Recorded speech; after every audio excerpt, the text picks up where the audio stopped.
As we get closer to the NHL Stanley Cup Finals, we get closer to finding out if the EA Sports NHL season simulation will be anywhere close to accurate. In case you missed it prior to the start of the season, NHL 21 predicted that the Colorado Avalanche would lift the cup after taking down the Tampa Bay Lightning in the final. Simulations are fun and all, but obviously you can't put that much stock into them. In fact, based on the history of these sims, is there any point in trusting them at all? We'll look at NHL sims starting from NHL 12 going all the way up to NHL 21. Over that time span, the simulations have predicted the Stanley Cup winner a whopping 0 times. That's right, a big fat goose egg. That's not all surprising considering the randomness of the simulations, so we won't fault EA Sports too badly. But in terms of making the final, the simulation has only gotten 1 out of 20 finalists correct. That was the Nashville Predators back in NHL 17 when they beat the Montreal Canadiens in the sim. In actuality, the Preds lost to the Pittsburgh Penguins in 6. In terms of some of the worst simulated predictions, NHL 16 predicted an Anaheim-Montreal final. Montreal didn't make the playoffs and Anaheim lost in the first round. The year before, NHL 15 predicted LA over Boston in the finals, and neither of them made the playoffs that year. So to put it lightly, no, these sims are not accurate, not even a little. So remember next year, if the EA Sports sim picks your team, it might be more of a curse than anything. It's finally here, the biggest gaming event of the year is just days away. E3 2021 officially takes place from June 12th to June 15th, and if you're into gaming at all, you'll want to tune into all the presentations to see what games will be coming your way over the next year. There are going to be presentations from Xbox, Square Enix, Nintendo, and more, and after months of speculation, we'll finally see what these developers have planned. To give you a little inkling as to what we might see, here are the top 5 games that we want to see at E3. At number 5, we've got Dragon Age 4. At least that's what we assume it will be called. It's been 7 years since Dragon Age Inquisition, and finally at the end of 2020, we got a teaser for an addition to the series. BioWare has had their hands full with the Mass Effect Legendary Edition and a new Mass Effect game as well, but for now we want to continue the story of Dragon Age and hopefully we get a look at the gameplay at E3. Metroid Prime 4 comes in at number 4. The game was officially announced at E3 in 2017, but Nintendo had to restart development on it a couple years later. The Metroid series is a big deal for Nintendo, and although there have been a few spin-offs, Metroid Prime 3 was released in 2007. That's a long time between releases, and Metroid fans have definitely gotten impatient. At number 3, we've got the only game on the list that isn't part of a series. It's a Bethesda title, but it strays far from the Fallout or Elder Scrolls series. Starfield is their new RPG and it takes place in space, and it got announced back at E3 2018. Space exploration games are always exciting, and if it's got Bethesda behind it, then even more so. We're going back to back with Bethesda here because if I get a look at Elder Scrolls 6 at E3 2021, I'm gonna lose it. As much as I'm sure some of us enjoy playing Skyrim over and over and over again on many different platforms because it's just been released a million times, but a new world to explore would be very refreshing. The game got a very brief announcement trailer in 2018, but it's been very hush-hush ever since. Here's hoping Bethesda goes huge at E3, with Starfield and a deeper dive into the new Elder Scrolls game. And the number 1 game we want to see should be obvious at this point if you've been watching the show for a minute.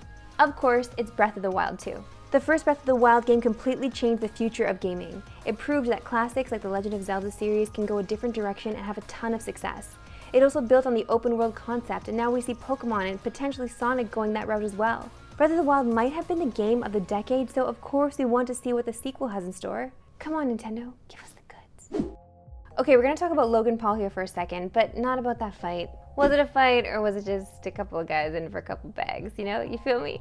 You feel me? But speaking of bags, let's talk about that Charizard necklace Paul was wearing around his neck. It's a BGS 10 first edition holographic Charizard, and Logan originally purchased it for $150,000. After the fight, when asked about its estimated value, he said that it was now a $1 million card. This card is one of only 3 in the world, and now has the potential extra value of being worn by Logan Paul pre and post fight with Floyd Mayweather. $1 million might be a bit of a stretch, but Golden Auctions backed up the claim. There are already so many issues with the Pokemon trading card scene, with scalpers scooping up most of the available cards, and now people are concerned that things might get even worse with Logan Paul advertising his $1 million Charizard. Remember people, that card is 22 years old and there are only 3 in the world. You're not going to find one of those in a current day Pokemon pack. Need I remind you of the visuals we showed you last episode, okay? Don't fight. Don't fight over Pokemon cards! On a much more wholesome note, the Washington Post reported an 8-year-old named Bryson who sold his Pokemon card collection to help pay for his dog's vet bill. A lot of people stopped by his Pokemon card stand, and rather than buying his cards, a lot of people just donated to the cause or even dropped off their own cards. Bryson's mom later set up a GoFundMe so that Bryson wouldn't have to give up his prize cards. And the GoFundMe quickly surpassed its goal.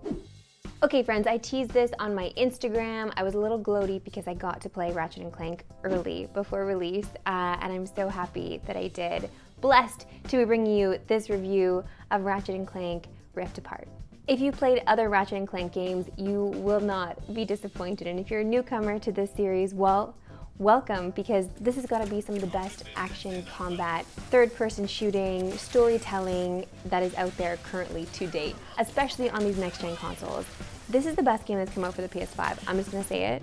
This is the game that has me excited to turn on my PS5, and I really hope you pick up Ratchet and Clank because this is something special. Honestly, when does Insomniac miss? They're one of those developers that go above and beyond, you can tell, for gamers. They get the best of everything, the best voice acting. Are you kidding me? They have Jennifer Hale. They have Jennifer Hale. If you've been playing the Mass Effect series, you know exactly who Jennifer Hale is. If you've been playing Fem Chef, you know exactly who Jennifer Hale is. She's coming in and playing new character Rivet, who is such a welcome addition to the series. Each character goes through their own version of self-discovery. Of course, you're accruing weaponry, you have your weapon wheel, the standard weapon wheel that you see in Ratchet and Clank games, and with this game, you're switching a lot between weapons, and they're all so much fun to use, and you have to be strategic with them. Speaking of strategy, there's also puzzle games, little things that break up the gameplay that keep you intrigued and always coming back for more. The game is so much fun. I implore you, get this game. If you have a PS5, if you don't, I'm sorry for bragging again. There's one game I want to highlight before the craziness of E3 takes over. Golf Club Wasteland is coming to several platforms in August, and it's a whole new type of apocalyptic game. Rather than exploring wastelands and fighting off enemies, you explore the world through golf. Some holes will revolve around puzzle solving, while others will be all about how accurate your shot is. There's also an intriguing story woven in with a pretty great soundtrack as well. Keep your eye out for that one, golf fans, even if you don't play golf. It's fun in video games, I swear. That's it for this week. We will be back next week with a big update from E3, of course. Thanks for watching, and we'll see you next time.